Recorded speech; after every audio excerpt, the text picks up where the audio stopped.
Every level of missile Iran has fired in war, explained. Level 1. Trash, the Okab rocket. In the 1980s, Iran and Iraq were locked in one of the bloodiest wars of the 20th century. Iran needed something to hit back at Iraqi forces from a distance, so they pulled out the Okab, a rocket so basic that calling it a missile is almost generous. The Okab is an unguided rocket. That word, unguided, is the whole story. No targeting system, no GPS, no corrections mid-flight. You point it in a general direction, fire it, and hope. That is the entire strategy. Range was around 40 kilometers, which sounds decent until you realize hitting a specific target at that distance with zero guidance is basically impossible. Iranian crews fired them in massive salvos, not because one would hit the right place, but because if you fire enough, something eventually lands near something important. Iraqi forces figured this out fast. After the first volley, they simply moved. Iran fired thousands of Okabs throughout the war. Occasionally, they caused damage, but that was statistics, not skill. The Okab sits at the bottom because it represents Iran before Iran became dangerous.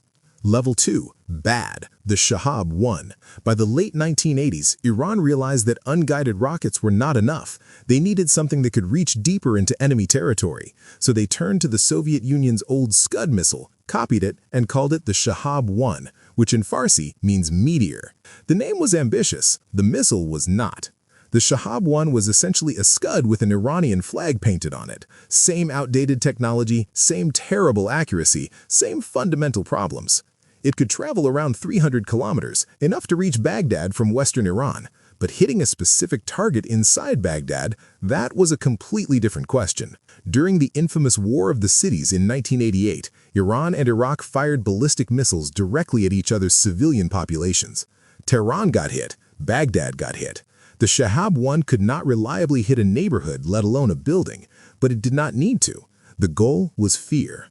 A missile landing anywhere in your city at any time is enough to make 3 million people flee, and they did. That is the Shahab 1's only real achievement. Not precision, not power, pure terror. Level 3. Mid. The Zelzal 2. The Zelzal 2 is where Iran's missiles started feeling genuinely dangerous. Not because the guidance problem was solved, it wasn't, but because the destructive power and range reached a point where even the possibility of one being fired was enough to change military decisions. Zelzal means earthquake in Farsi. The missile could carry a massive warhead over 200 kilometers. Iran is widely believed to have supplied it to Hezbollah ahead of the 2006 Lebanon war. And here's where the story gets interesting. Hezbollah never actually fired one. Israel considered the Zelzal 2 such a serious threat that in the very first hours of the 2006 war, Israeli airstrikes specifically targeted and destroyed most of Hezbollah's Zelzal stockpile before a single one could launch. Think about that. A missile that never left the ground still forced one of the most advanced militaries in the world to make it their first priority target. The Zelzal 2 sits in the middle because it represents a real leap in destructive potential, but Iran still hadn't solved the guidance problem. Power without accuracy has a ceiling, but sometimes just having the weapon is enough to matter. Level 4. The Fateh 110. This is where everything changes. The Fateh 110 was Iran's first short-range missile with an actual guidance system. For the first time, Iran was not just firing and hoping, they were aiming and hitting. The Fateh 110 runs on solid fuel, which matters more than it sounds.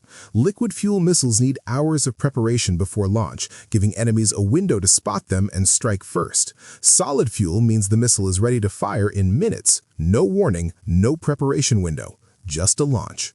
Range sits at around 300 kilometers with improved accuracy compared to earlier Iranian missiles of the target. Iran supplied it to Houthi forces in Yemen, who used a version of it in the 2019 attacks on Saudi Aramco oil facilities.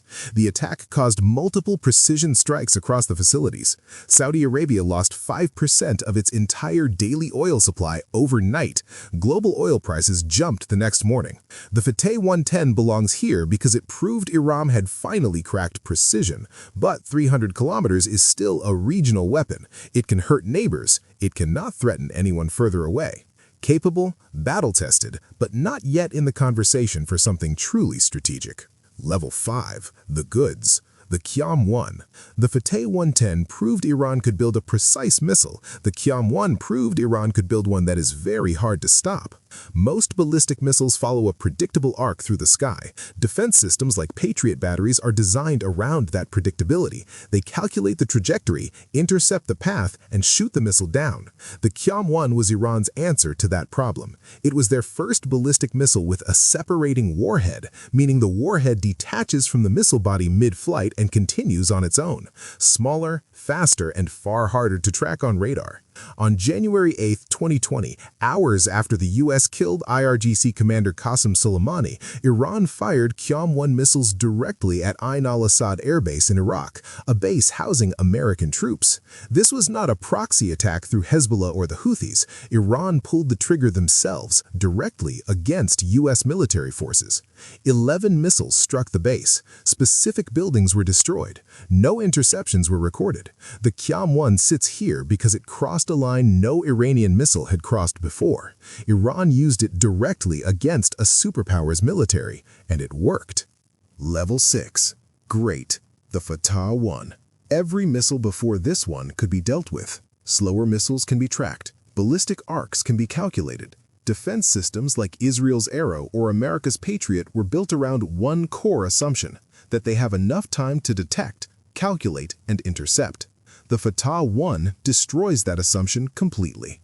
Iran unveiled the Fateh 1 in 2023, claiming it travels at Mach 13 to Mach 15, 13 to 15 times the speed of sound.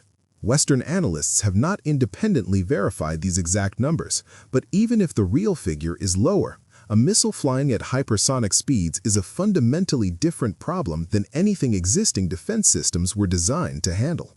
And speed is not even the most dangerous part. The Fateh 1 can maneuver mid-flight, changing its path inside the atmosphere. Defense systems cannot intercept what they cannot predict. Israel's Arrow system, one of the most advanced in the world, was simply not built for this threat profile. The Fateh 1 sits here because it did not just improve on previous missiles, it made the entire previous generation of missile defense potentially irrelevant, or at least forced every adversary to start rebuilding their defensive calculations from scratch. Level 7. GOAT. The EMAD. Every missile before this one is a weapon. The EMAD is something different. It is leverage. The EMAD is the most advanced missile in the Shahab 3 family, Iran's longest developed and most strategically significant ballistic missile program. Range exceeds 1,700 kilometers. That puts Israel, Saudi Arabia, and every U.S. military base across the Middle East within reach, from a single launch site inside Iran. But the range is not even the most important part. The EMAD carries a maneuverable re-entry vehicle, meaning the warhead guides itself in the final stage of flight.